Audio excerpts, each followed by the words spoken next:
So I want to talk about Gaza again this week, specifically the dire humanitarian situation. I know you're seeing a lot in the news. There are so many developments. It's really hard to keep track. But the main one is that there's a new aid distribution system in Gaza now. It's called the Gaza Humanitarian Foundation, or GHF for short.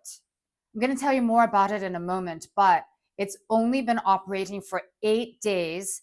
And on 3 of those days, dozens of Gazans have been killed and many others injured while they've been lining up for food and aid. On its first day of operation, there were reports that at least 10 people were killed when the distribution site was overwhelmed and forces fired at the crowd. Last Sunday, at least 31 people were killed. And on the 3rd of June, there were at least 27 people killed, and there have been dozens of injured in these incidents, nearly 200 on Sunday alone. Each time witnesses say Israeli forces fired on them, a couple of those accounts have been disputed by GHF and Israel. They say they're investigating or they fired warning shots to stop what they viewed as threats, although they haven't provided any concrete evidence. And each time, doctors described the wounds that patients have been coming in with.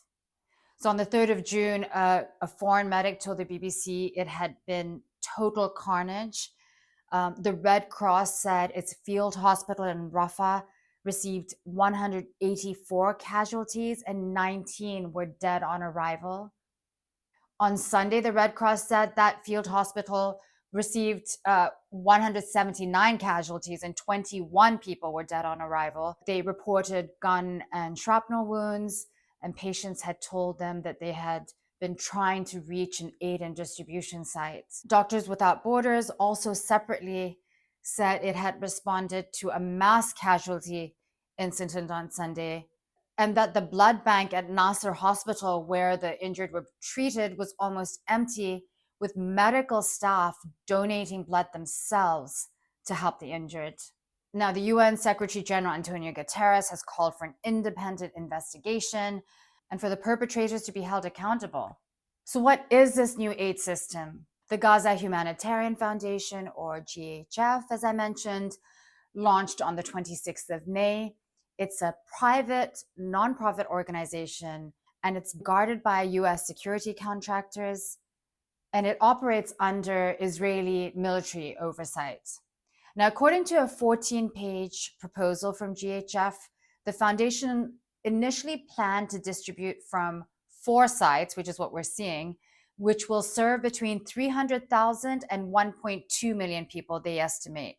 Now, just a note on this, Gaza's population is over 2 million, with UN officials saying the entire population is at risk of famine. So these sites only aim to serve a portion of the people in need. And by the way, if you want to look at that GHF proposal, I'm putting the link, as well as other sources that I mentioned, into my YouTube description, as always, if you want to check those out.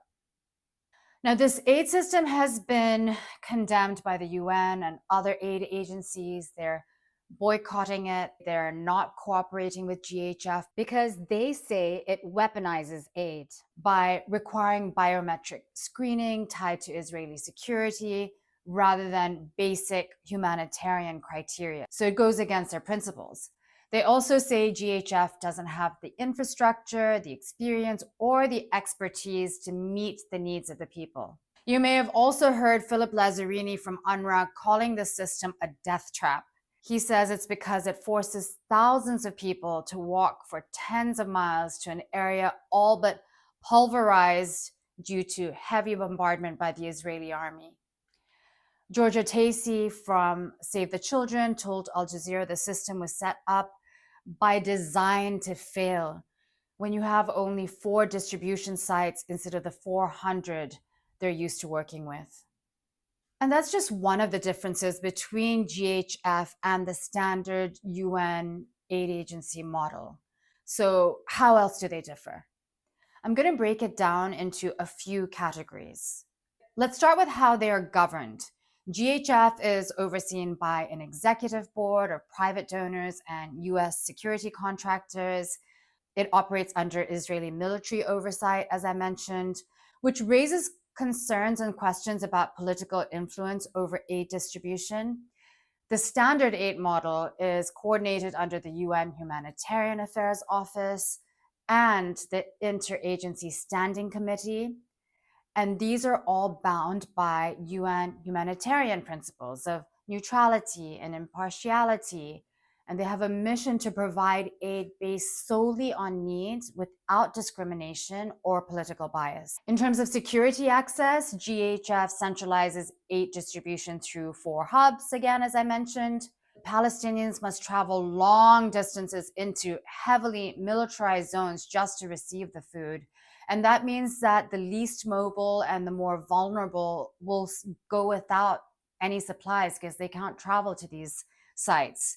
The standard aid model uses a wider network of distribution points through humanitarian corridors that are negotiated with all parties, and they often deliver aid directly to communities that are in need through schools, community centers, mobile clinics, and they go under the protection of UN-led teams. And then when you look at funding and oversight, GHF's funding sources and budget still remain unclear. Accountability mechanisms are all internal, and the foundation hasn't done any press interviews yet to offer more details. Now, standard aid funding flows through agency appeals and UN funding. It includes public donor reporting and external audits. So is it possible for the GHF system and standard aid agencies to operate together? Well, it is, but it's not really happening.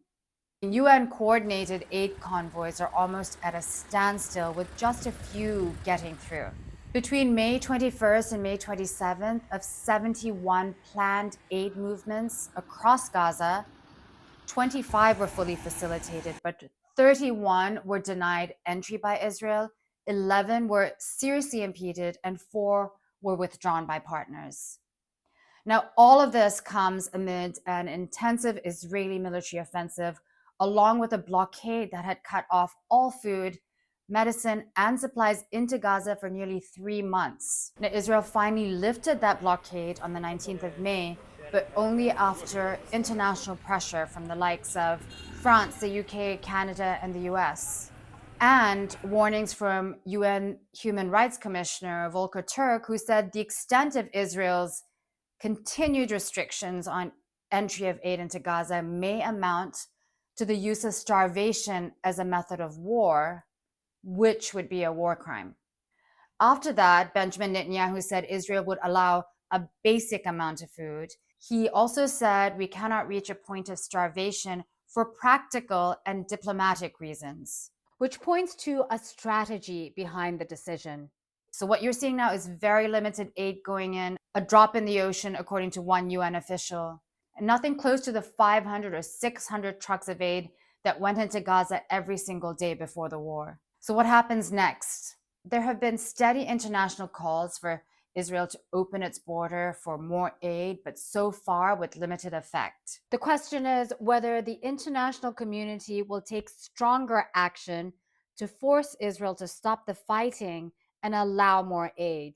There's also another ceasefire deal on the table. But what we're seeing now is because the last ceasefire deal completely unraveled, with Benjamin Netanyahu vowing to take full control of Gaza.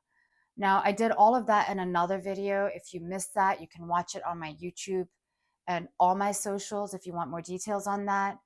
But that's it for this week. DM me or drop your thoughts in the comments and stay in touch. Thanks for watching.